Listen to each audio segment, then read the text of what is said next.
professor Snuip stoot van de beste boot. Hey, de maai die snor snut, wat vindt er nou weer uit?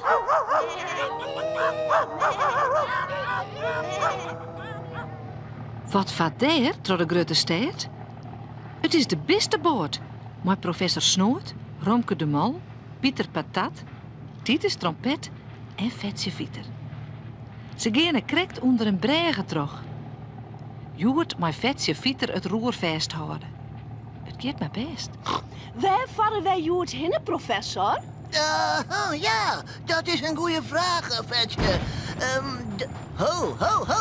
Let de boot maar naar de kant uitruwen, Vetje. De motor die wil niet meer. De waterslangen die zullen wel stikken wezen en dan wordt de motor te heet. Stadig droot de beste boot naar de wal. Vetje had het zwit in de hand. Oh, is dat toch niet helemaal goed gaat? Dat is echt altijd een wat met die motor. Lokke gaat alles goed. Na een kwartierke leidt de beste boot krees onder een paar grote pjalen vast. De professor helpt dadelijk de motor uit elkaar. Oh, het is weer de waterslangen. Het ding is heel onder stikken. Ik zal een nieuwe slangenkeepje maken. Ja, maar een nieuwe slangen die kost het geld. Oei. Zoek nog wel wat in de spaarpot, hè? De professor houdt een roze barg op een kop. Er vallen een paar goenen uit. Vol is het net. Nee. Vetje gaat een eindje te kuieren. Wat is het drok overal? In een dat ze staan. Hoe komen al die tentjes hier samen in de stad? Het binnen geen kampeertentjes. In deze tentjes laat al je spul om te verkeerpjen. Vetje draaft waarom naar de beste boot. Professor, kom gauw.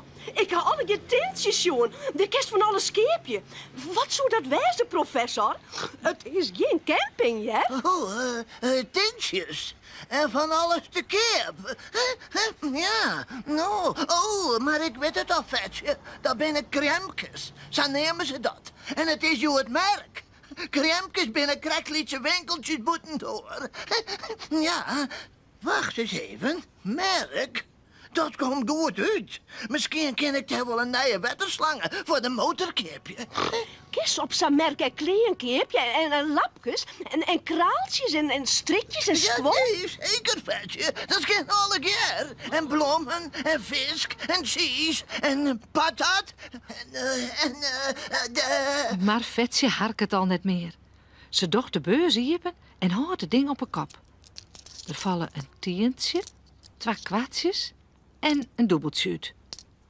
Ze telt het geld en docht het weer in de beurs. Dan loekt ze de professor aan de jas en zei: Kom, professor, ik wil naar de merk. Ik wil wat heel moois keepje. Oh, ja. Vetje neemt een tas mee en haar beurs. De professor neemt zijn sparpotbarig mee. Kom maar, jong. Wat binnen er een kremkes op een merk. Vetje weet net wat ze het eerst hinnen zal. Naar de blommenkeerman? Of naar het kremke met mooie kleurde lapjes? Oh, wat hebben ze hier een protte lekkere drop en zuurtjes.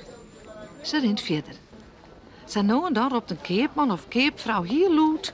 Mooi gewoon, beste lezers, haast van dit. Of mooie bloemen, een bosk voor een teertje. Oh, professor, wat is hier een protte keer? Oh, ik weet haast net wat keertje zelf. Nou, ik weet het wel, Vetje. Ik moet een nieuwe slang hebben voor de motor van de beste boot. Zo doe maar wat bij de lapjes en de kleervetjes. Ja, En dan... ja. Nou, dan ga ik even op zoek naar een kremke mijn motorspul.